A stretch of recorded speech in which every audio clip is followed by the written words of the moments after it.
नमस्कार साथियों, स्वागत है आप सभी का हमारे चैनल में। जैसा कि आपको बता दूं, मैं अभी मौजूद हूं उत्तर प्रदेश जनपद बहराइच में बने धरना स्थल पे। यहां लगातार बीते कई दिनों से धनगर समाज के लोग, और जैसा आप लोग देख पा रहे हैं कि किस प्रकार से डीएम और शासन प्रशासन को बुद्धिहीन इन लोगों के द्वारा बताया गया है कि ये लोग बुद्धिहीन हैं। अगर किसी नेता के कहने से या किसी के भी कहने से अगर हमारा प्रमाण पत्र नहीं जारी कर रहे हैं तो इन लोगों को जो है होश आना चाहिए, और जो जिस कुंभकर्ण की नींद में सो रहे हैं तो उसी नींद से ये लोग उठ जाएं। इसको लेकर के लगातार जो है धनगर समाज धरना कर रहा है। आइए हम इन्हीं से जानेंगे, इन्हीं के बारे में, और दिखाएंगे कि किस प्रकार की इनकी मांगे हैं जिसको लेकर के लगातार धरना स्थल पे बने हुए हैं। तो आइए हम आपको ले चलते हैं और मिलवाते हैं लाइव तस्वीरों में धनगर समाज के लोगों से, और बात करेंगे और जानने का प्रयास करेंगे कि अभी तक का जो है ये लगातार बीते कई दिनों से धरना दे रहे हैं, मगर इसको लेकर के जिम्मेदारों की अभी इस पर कोई आवाज़ नहीं गई है। तो भैया क्या नाम होगा आपका? हमारा नाम योगी दीपनाथ धनगर है जी। कार्यक्रम का मैं संयोजक हूँ जी। लगातार आपके द्वारा जो है यहाँ धरना स्थल पे धरना दिया जा रहा है, जिम्मेदारों का क्या आश्वासन है भैया? कोई आश्वासन नहीं है, वो टाल मटोल कर रहे हैं जी। जबकि हमारे पास पूरा शासन आदेश है जी। माननीय उच्चतम न्यायालय का हमारे पास आदेश है जी। कि धनगर जाति के जो लोग हैं उनका सर्टिफिकेट जारी किया जाए जी। लेकिन शासन प्रशासन के ऊपर लगता है जी। किसी का साया है, जी। राजनीतिक साया या किसी भूत प्रेत का साया। जी। हो सकता है कि उनके पास इतनी बुद्धि भी ना मिल पाई हो जी। कि हम लोग को न्याय दे सके। क्या लगता है जनपद के जिम्मेदारों को बुद्धि नहीं है? बुद्धि होती तो हम लोग को न्याय न देते हैं। जी जी। तो आप लोगों ने स्थल पे ही पूजा अर्चना करके माता रानी से उनकी बुद्धि के लिए प्रार्थना की देखिए, हम लोग हिंदू हैं जी, और नवरात्रि चल रही, नवरात्रि में हम लोग सभी व्रत रहते हैं, उपवास रखते हैं, उपासना करते हैं जी। अब हम लोग को यहाँ के प्रशासनिक अधिकारी नहीं चाहते थे कि पूजा पाठ करें जी। लेकिन हम लोग पूजा पाठ करेंगे, जहाँ रहते हैं वहीं करेंगे जी। अगर ये लोग चाहते होते तो हम लोग को न्याय दे देते, हम लोग चले जाते। जी। नहीं जाने दिए तो हम यहीं पर यज्ञ किए तो हम सोचे भगवान हमको शक्ति दें ताकि हम अपना अधिकार लड़के ले सकें। जी। और इन अधिकारियों को, इन धूर्त जी। जो बैठे हैं यहाँ पर, हम तहसीलदारों को जी। सद्बुद्धि जी। दें ताकि शासन आदेश का पालन कर सके, क्योंकि सरकार की नौकरी करते हैं और सरकार का शासन आदेश पालन करना उनका कर्तव्य है। और जिस कुर्सी पर बैठे हैं वो संवैधानिक कुर्सी है, संवैधानिक कुर्सी पर बैठ करके संविधान के नियमों का पालन करना उनका कर्तव्य है। लेकिन कहीं न कहीं वो अपने पद से भटक रहे हैं, कहीं न कहीं उनकी दिमाग अपने आप को नहीं समझ पा रहे हैं, अपने दायित्व को नहीं समझ पा रहे हैं कि जिस उद्देश्य के लिए हम बैठाए गए हैं, जो अधिकार हमें दिया गया है उसका हम पालन करें, वो अपने मार्ग से हट रहे हैं। धनगर समाज के द्वारा धर्म परिवर्तन का जो है बताया गया है कि अगर हमारी मांगे पूरी नहीं होंगी तो हम धर्म परिवर्तन कर लेंगे।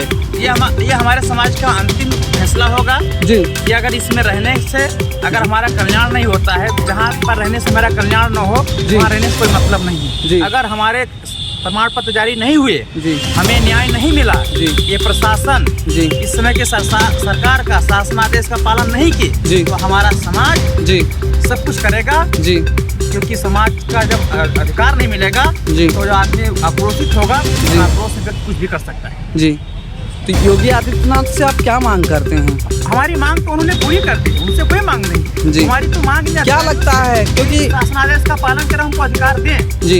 योगी जी ने तो बहुत अच्छे संत हैं और संत का हृदय न्यायकारी होता है, जी। दयावान होता है। उन्होंने मगर ऐसे अधिकारियों के खिलाफ कहीं ना कहीं उनको कार्रवाई करनी चाहिए। इस पे बिल्कुल करनी चाहिए, उनको कार्रवाई करनी चाहिए। जी। और उनके सांसद विधायक जो यहाँ हैं, जी। उनको कार्रवाई करनी चाहिए, क्योंकि सांसद विधायक जी। वोट हम लोग देते हैं। जी। सांसद विधायक हमसे हैं, ना कि जी। हम सांसद विधायक से हैं। जी। हम लोग यहाँ बैठे हैं, जी। सांसद विधायक नहीं आ रहे हैं। जी। नहीं आ रहे हैं तो हमारा समाज सब देख रहा है, हमारा समाज कोई आप गंवार नहीं रहा है। जी। हमारा समाज इतना सक्षम है कि अपने अधिकार को पहचानता है जी। और सबकी मंशा पहचानता है। जी। जो हमारा साथ नहीं देगा, हमारा समाज उसका कतई साथ नहीं देगा। ये जी। सब लोग कान खोल के सुने। जी। आगे की धनगर समाज की जो है तैयारियां किस प्रकार से रहेंगी? हमारी तैयारियां सब मजबूती तरीके से हैं। जी। ये मेरा फैसला अकेले नहीं, पूरे समाज का फैसला है, बहराइच जिले के धनगर समाज का फैसला है। जी। लाखों की संख्या में यहाँ वोटर है, जी। कई लाखों की संख्या में यहाँ लोग रहते हैं। जी। वो आप यहाँ से अधिकार जिस दिन मिल जाएगा, जी। जिस दिन प्रमाण पत्र जारी हो जाएगा, जी। उस दिन तंबू हट जाएगा, हम लोग घर जाएंगे। जी। ये फैसला है, आर पार की लड़ाई है। जी। जब तक हमें अधिकार नहीं मिलेगा जी। तब तक हम घर जाकर करेंगे क्या? जी। तो अधिकार लेकर जाएंगे, और यहाँ पर चाहे 6 महीना बैठना पड़े, जी। लेकिन हम लोग अधिकार लेकर जाएंगे। हमारे धनगर समाज के सभी लोगों ने ठान लिया है, जी। जब तक अधिकार नहीं तब तक घर वापसी नहीं। हेलो। अभी आप देख पा रहे हैं कि धनगर समाज की छोटी सी बेटी अपने न्याय के लिए, अपने हिस्से का अधिकार पाने के लिए लगातार जो है शासन प्रशासन से को बुद्धि मिले इसके लिए यहाँ पर धरना कर रही है। तो क्या नाम होगा बेटा? पारुल। पारुल के पापा से हैं, पापा से ही जानेंगे। क्या नाम होगा दादा आपका? धनगर जी। अगर इंसाफ नहीं मिला तो किस प्रकार का आप लोग आगे की तैयारी है? आगे की तैयारी है भैया, हम यहाँ से अब हटेंगे नहीं हटोगे? नहीं हटेंगे। जी। दादा क्या नाम होगा आपका? हमारा नाम राधेश्याम धनगर है जी। लगातार आप धरना पे धरना दे रहे हैं? हाँ, बराबर धरना हमारा चल रहा है जी। हमारी मांगे पूरी कर दे तो धरना हमारा खत्म, नहीं तो वरना हम धरना देते रहेंगे जी। हटेंगे नहीं धरना। नहीं हटेंगे आप? हाँ बिल्कुल कटेंगे। क्या नाम होगा चाचा? रावत। तो आर पार की लड़ाई जैसा लगातार धनगर समाज लड़ने के लिए तैयार है, तो ये बताइए अधिकारियों के जो है उनको बुद्धि मिले इसके लिए धनगर समाज के द्वारा जो है हवन किया गया। इस विषय कहीं ना कहीं एक बड़ा मामला जो है ये नज़र आ रहा है।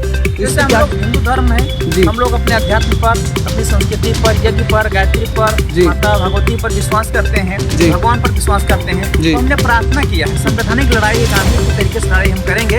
हम बुद्धि भगवान को दे दें ताकि वो हमको हमारा अधिकार दे दें। तो वो अपनी बुद्धि उनके पास होती तो अधिकार दे दिए होते हैं। और यज्ञ में इतनी शक्ति होती है कि उनको बुद्धि मिले और हम लोग को भी शक्ति मिले ताकि लड़के हम लोग अपना अधिकार ले सकें। मैं धूर्त करता हूँ, हमारा समाज यहाँ बैठकर भूखे प्यासे रह रहा है। पूरे जिले में लाखों के वोटरों में लोग आज डिस्टर्ब हैं, अपना काम नहीं कर पा रहे हैं। किसी का खेत छूट रहा है, किसी का धान काटने को लगा है, किसी बच्चे की पढ़ाई नहीं हो पा रही, लेकिन सभी लोग उन कामों को छोड़ करके यहाँ धरना कर रहे हैं। और धरना का जिम्मेदार अगर कोई व्यक्ति है तो धूर्त अधिकारी तहसीलदार है जो शासन आदेश का पालन नहीं कर पा रहे हैं। इसका पाप भी उनको लगेगा और देश का जो नुकसान होगा, जो लोग यहाँ 100-150 रोज आते हैं, 100-150 लोग अपने घर पे रहते हैं तो अपना घर का काम करते हैं, वो काम का नुकसान हो रहा है, कहीं ना कहीं देश का नुकसान हो रहा है। इसकी भरपाई अगर करना चाहिए उन अधिकारियों की जेब से करना चाहिए कि ये देश का भी नुकसान हो रहा है और लोगों को कष्ट हो रहा है, इसका पाप भी उनको लगेगा।